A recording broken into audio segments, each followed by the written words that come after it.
The United States is on the brink of a trade war with its closest neighbors. President Trump recently announced a sweeping 25% tariff on all imports from Canada and Mexico, a move he calls necessary to protect American interests.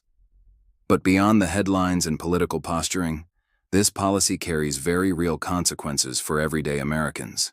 The goal is clear: to understand the stakes and urge Americans to take a stand against economic policies that could do more harm than good.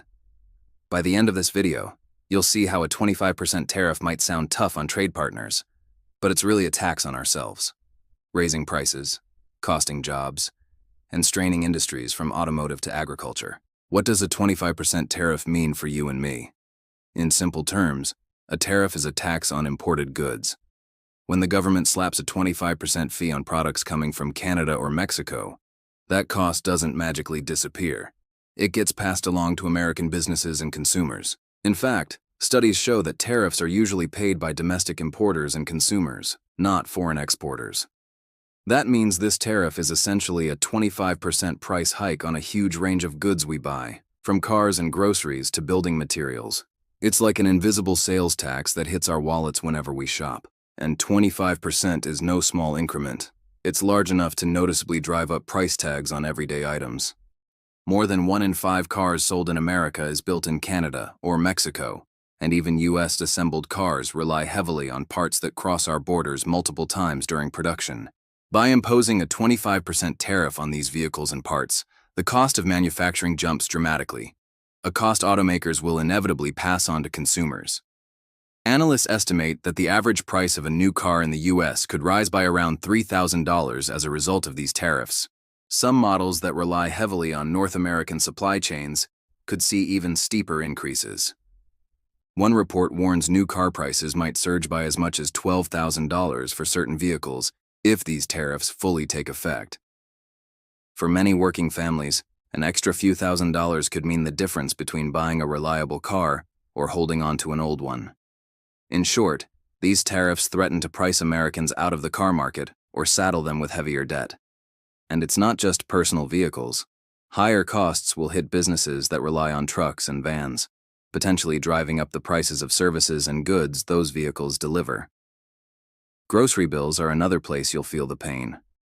The US imports a huge amount of food from Mexico and Canada, staples of our daily diets.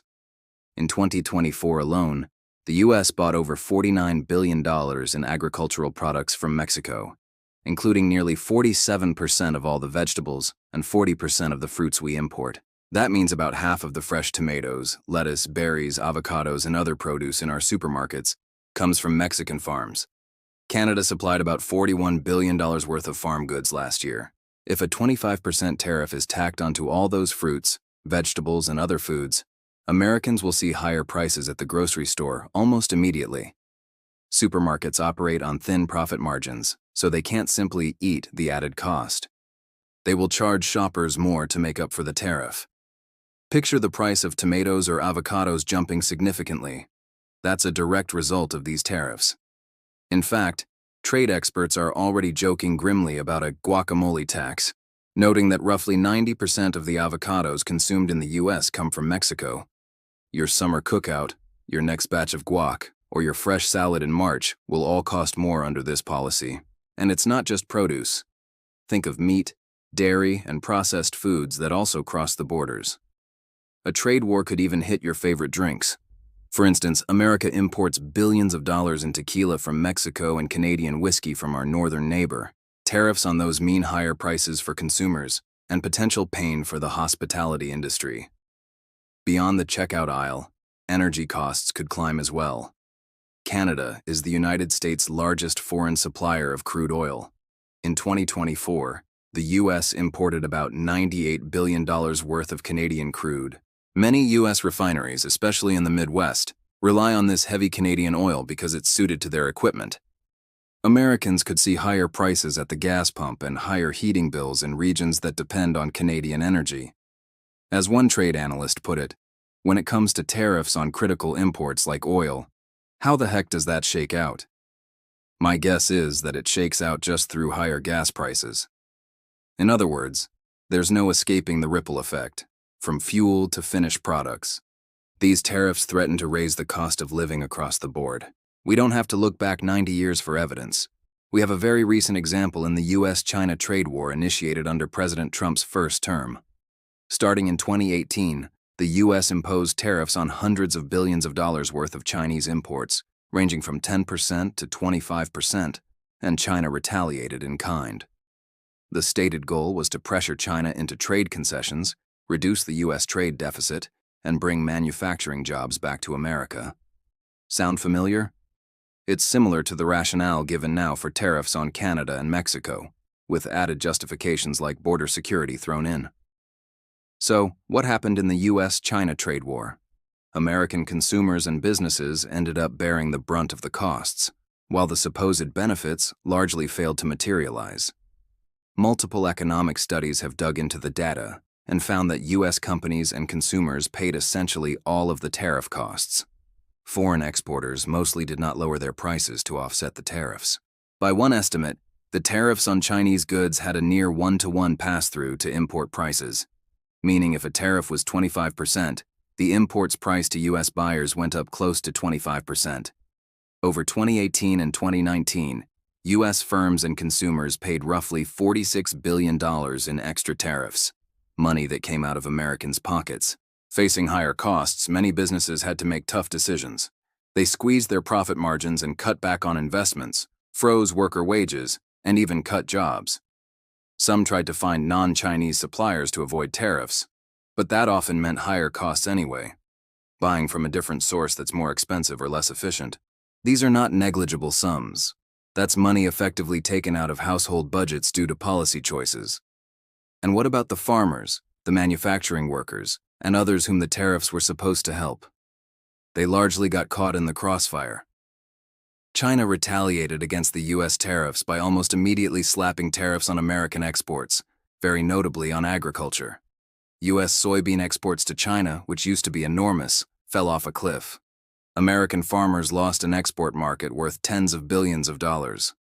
As noted earlier, the American Farm Bureau estimated US farmers lost most of a $24 billion Chinese market that they had built up over years. Piled on top of low commodity prices and other challenges, this drove many farms to the brink of bankruptcy. It's telling that the US government had to step in with bailouts, over $25 billion as mentioned, to keep farmers solvent. In the industrial sector, some manufacturing companies that relied on imported components faced such cost increases that they had to lay off workers or, paradoxically, move more production overseas to escape tariffs on inputs. Meanwhile, US exports of manufactured goods to China suffered due to retaliation and slower global demand. Far from reviving American manufacturing, the trade war coincided with a slump in manufacturing output and investment in 2019. In fact, by some measures, the manufacturing sector entered a mild recession that year, even before the pandemic hit in 2020. Perhaps the most bitter pill is that the trade war didn't even achieve its primary goals. The US trade deficit with China did shrink in 2019, but that was largely because trade between the two countries decreased overall.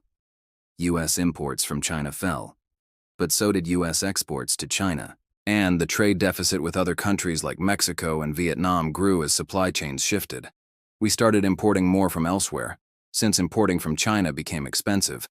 On the strategic side, the Phase 1 trade deal that President Trump struck with China in early 2020 included promises for large purchases of US goods. But by the end of 2021, China had bought only a portion of what it pledged, and many structural issues like subsidies and state-run enterprises remained unresolved. In short, after years of tariff tit-for-tat, the US was left with higher consumer prices, strained farmers, disrupted businesses, and a trade landscape not much improved from where it started. Even President Trump's own economic advisors quietly admitted that the costs of the tariffs were significant and the benefits uncertain. The quip that trade wars are good and easy to win was dramatically proven wrong. Instead, trade wars turned out to be painful and hard to end. This is the recent memory we should keep in mind as we contemplate new tariffs on Canada and Mexico. If a trade war with China hurt us this much, a simultaneous trade war with our two biggest trading partners could be even more economically damaging.